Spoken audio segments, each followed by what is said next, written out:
ان الحمد للہ والصلاۃ والسلام علی رسول اللہ اما بعد اعوذ باللہ من الشیطان الرجیم۔ ناظرین، سوال یہ ہے کہ کیا سیدنا علی رضی اللہ تعالی عنہ کے فضائل کسی ایک فرقے تک محدود ہیں؟ کیا اہل حدیث سیدنا علی رضی اللہ تعالی عنہ سے محبت نہیں کرتے؟ اور کیا 13 رجب واقعی کوئی دینی دن ہے؟ آج کی اس ویڈیو کے اندر ہم سیدنا علی رضی اللہ تعالی عنہ کے فضائل و مناقب قرآن، صحیح احادیث اور فہم سلف کی روشنی میں بیان کریں گے، اور ساتھ ہی 13 رجب کے بارے میں صحیح رہنمائی بھی پیش کریں گے۔ ناظرین، اہل حدیث کا واضح اصول ہے کہ ہر صحابی قابل احترام ہے اور ہر فضیلت قرآن اور صحیح حدیث سے ثابت ہو تب ہی قبول ہے، چاہے وہ ابو بکر صدیق ہوں، چاہے عمر ہوں، چاہے عثمان ہوں، چاہے سیدنا علی ہوں یا سیدنا معاویہ یا دیگر صحابہ و صحابیات ہوں۔ نہ غلوف، نہ کمی، نہ جذباتی مبالغہ اور نہ ہی بے دلیل بات۔ اسی منہج پر ہم سیدنا علی رضی اللہ تعالیٰ عنہ کے فضائل بیان کریں گے۔ سیدنا علی رضی اللہ تعالیٰ عنہ نبی صلی اللہ علیہ وسلم کے چچا زاد بھائی،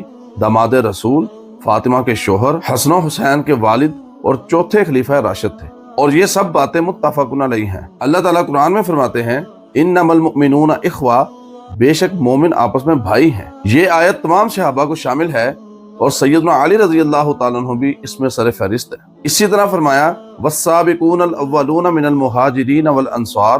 اس آیت کے اندر اللہ تعالیٰ نے صحابہ کے مختلف طبقوں کا بیان کیا ہے اور آخر میں ان سب کے اوپر اپنے راضی ہونے کا اعلان فرمایا۔ اس آیت کے اندر والسابقون الاولین سے مراد جن شخصیات کا ذکر ہے ان میں سر فہرست سیدنا علی رضی اللہ تعالیٰ عنہ بھی شامل ہیں۔ بچپن میں اسلام قبول کرنے والوں میں سے سابقین اولین میں شامل ہیں۔ اسی طرح نبی صلی اللہ علیہ وسلم نے ارشاد فرمایا علی سے محبت ایمان کی علامت ہے، علی سے بغض نفاق کی علامت۔ یہ حدیث سیدنا علی رضی اللہ تعالیٰ عنہ کی عظمت بھی بتاتی ہے اور ان سے نفرت کو خطرناک بھی ثابت کرتی ہے۔ اور اسی طرح خیبر کے دن نبی کریم صلی اللہ علیہ وسلم نے ارشاد فرمایا میں کل علم اس کو دوں گا جس کے ساتھ اللہ اور اس کا رسول محبت کرتے ہیں۔ اور اسی طرح خیبر کے دن نبی کریم صلی اللہ علیہ وسلم نے ارشاد فرمایا کل میں علم اس کو دوں گا جو اللہ اور اس کے رسول سے محبت کرتا ہے اور اللہ اور اس کا رسول بھی ان سے محبت کرتے ہیں۔ صحیح بخاری مسلم کے اندر موجود ہے کہ وہ علم سیدنا علی رضی اللہ تعالی عنہ کو دیا گیا۔ اور اسی طرح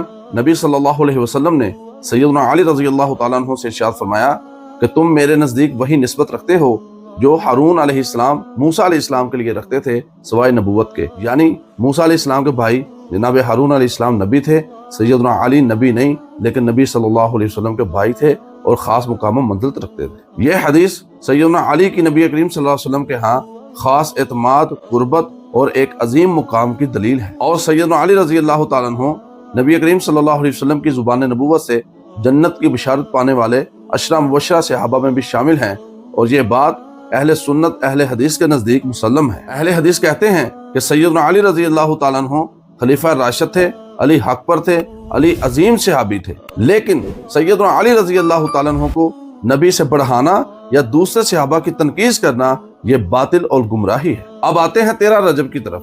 کیا 13 رجب سیدنا علی رضی اللہ تعالیٰ عنہ کی ولادت کا دن ہے؟ اس حوالے سے کوئی صحیح حدیث موجود نہیں، نہ بخاری کے اندر، نہ صحیح مسلم کے اندر، نہ ہی سنن اربعہ کے اندر۔ جو روایات اس حوالے سے موجود ہیں یا تو وہ ضعیف ہیں یا تاریخی اقوال ہیں۔ اب سوال یہ ہے کہ کیا 13 رجب منانا یہ کیا سنت ہے؟ نہیں میرے بھائی، یہ دن نہ نبی کریم صلی اللہ علیہ وسلم نے منایا، نہ صحابہ نے منایا، نہ سیدنا علی نے خود منایا، نہ ہی تابعین نے منایا، اور نہ ہی اہل بیت کے کسی بھی ایک فرد نے منایا۔ ان میں سے کسی ایک نے بھی کوئی خاص عبادت، جشن یا کوئی دن مقرر نہیں کیا۔ اہل حدیث کا اصول ہے عبادت توقیفی ہے، دلیل کے بغیر بدعت ہے۔ میرے بھائیوں، سیدنا علی رضی اللہ تعالیٰ عنہ سے سچی محبت یہ ہے ان کی سیرت کو پڑھا جائے، ان کے عدل کو اپنایا جائے اور ان کے تقویٰ اور ان کے راستے کو اپنایا جائے، اور ان کے نام پر بدعت، گمراہی اور شرک نہ پھیلایا جائے۔ ناظرین، اہل حدیث سیدنا علی رضی اللہ تعالیٰ عنہ سے دشمنی نہیں رکھتے، بلکہ سب سے زیادہ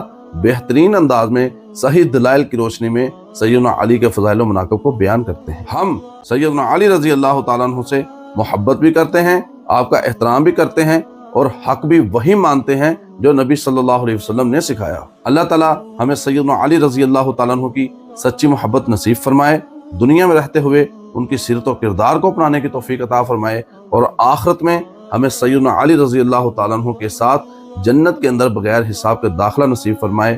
میری یہ گزارش ہے، اگر آپ کو یہ ویڈیو پسند آئی ہے اس کو لائک کریں، شیئر کریں اور چینل کو سبسکرائب ضرور کریں۔ جزاکم اللہ خیر۔ السلام علیکم۔